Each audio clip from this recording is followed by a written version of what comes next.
Welcome to the Second Cup of Coffee. It's Jessica, and we're going to continue our series on. This is the week 4 of our series, Finding Life in Death.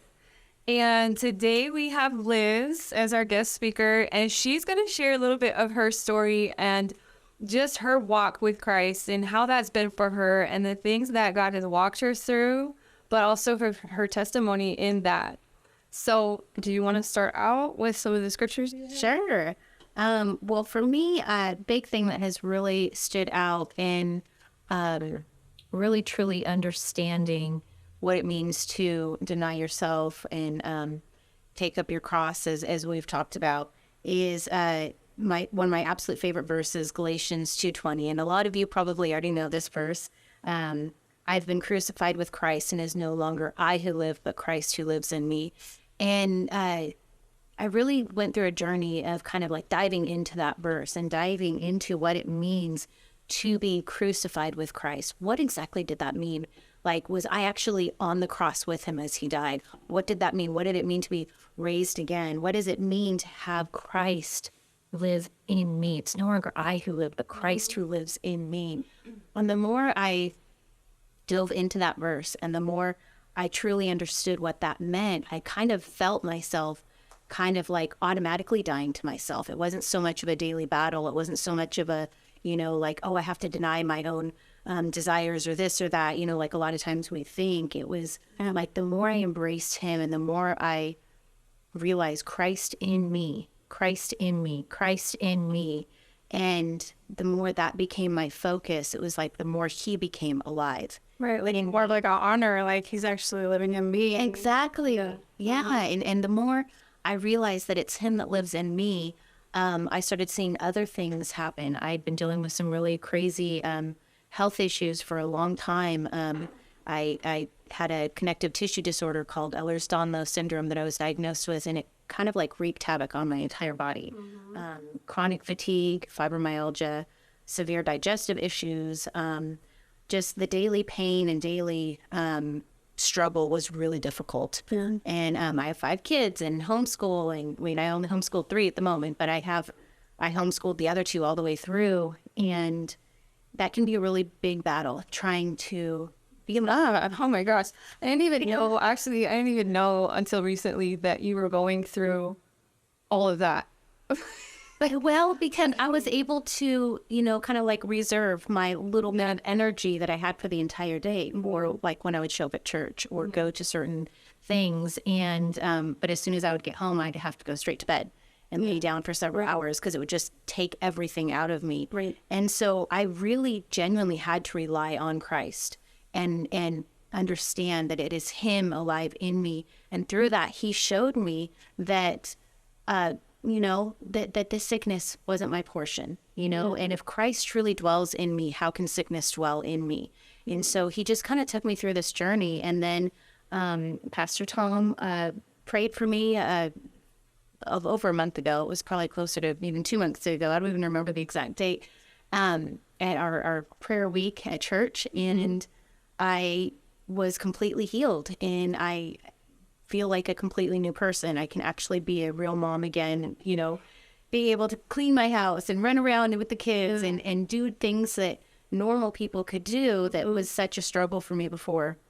And so he's made it even more real to me what it really means to have Christ in me and what it means to be seated in him at the right hand of the Father.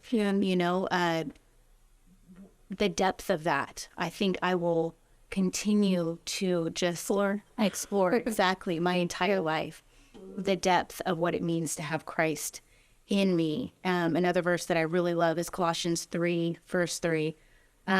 For you have died, and your life is now hidden with Christ in God.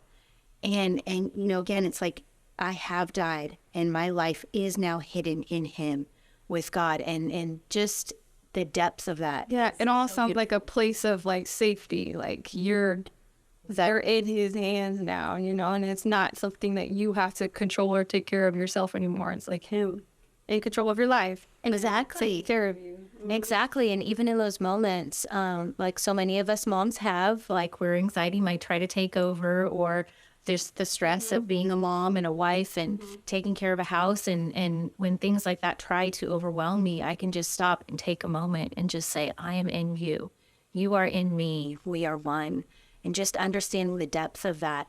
And anxiety can't dwell where Christ is. Fear cannot dwell where Christ is.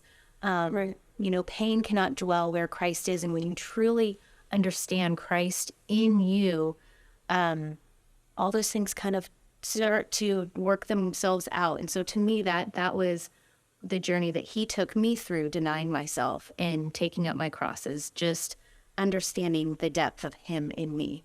Right. And it reminds me when you're saying that he can't cohabitate with those things, is that like in dying to ourselves, when we lay down our flesh and our fears and our, you know, our tendencies to just move by our flesh, that when we do that, we're making room for him too, you know, to really live in us and to have his way in our life and to just continue to manifest his power through us, you know?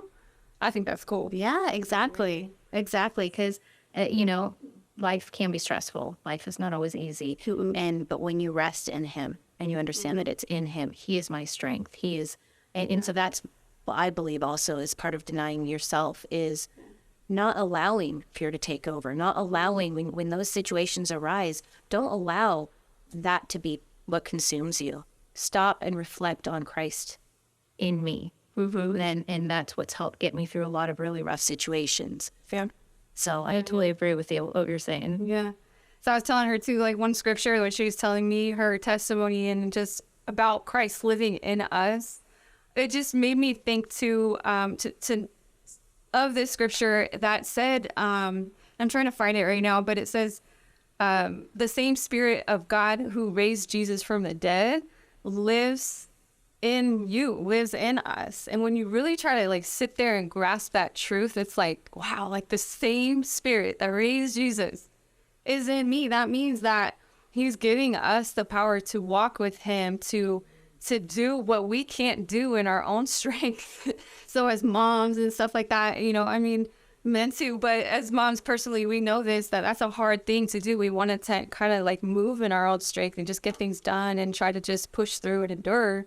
But when you really try to do it in your own strength, you feel like a failure, like you're not going to be able to. And so then recognizing this truth, you can rest, like you're saying, in God and not have to feel like you are on your own. Like his power is sufficient in our weakness, right? So that is just something so cool to rest on in your testimony. Her testimony is so amazing. I wish she could share the whole thing today because I heard it at church. I hope most of you had. If you hadn't, you should go watch it. But I didn't know all the struggles she's been through, and just hearing like her testimony and just coming to revelation of Christ living in her and seeing that he's the one that is going to heal or that did heal and restore her. And I'm sorry if I'm like jumbling this up now, but it's really cool to hear her testimonies. If you haven't heard it, you guys should talk to her, meet with her and let her share, because it just really encourages me and so many others to hold on to that truth that God is living in us and giving us the power to do what we can't do and to heal the places that could only be healed with him living in us. So yeah, exactly. And that truly is, I believe, what we are here for, is to understand the beauty of what it means to have him dwell in you. Like you said, the one who raised Christ from the dead dwells in us. I mean, you can take a moment and just spend some time focusing on the fact that the creator of the entire universe dwells inside of me. It's such a beautiful thing. Such a beautiful thing. You are never alone. And he will never leave you nor forsake you. And I one of my absolute favorite verses in the world is Ephesians 3:16-19, where it talks about wanting to truly grasp and understand the height, the depth, the width, the breadth and the length of this love that surpasses all understanding. And that's been my heart's cry, is just to truly understand that. And I believe that a big part of that is understanding Christ in me, the hope of glory. So yeah, and that's so amazing. That's amazing. God's love is so good. So we just are thankful that you guys are tapping in today, and we hope that you can take some of this with you this week to stay encouraged. God is with you, and He is for you, and He's going to help you complete the work that, He started in you. So keep going. Don't give up. If you need encouragement, talk to Liz. We'll help you in your journey, and we'll see you next time.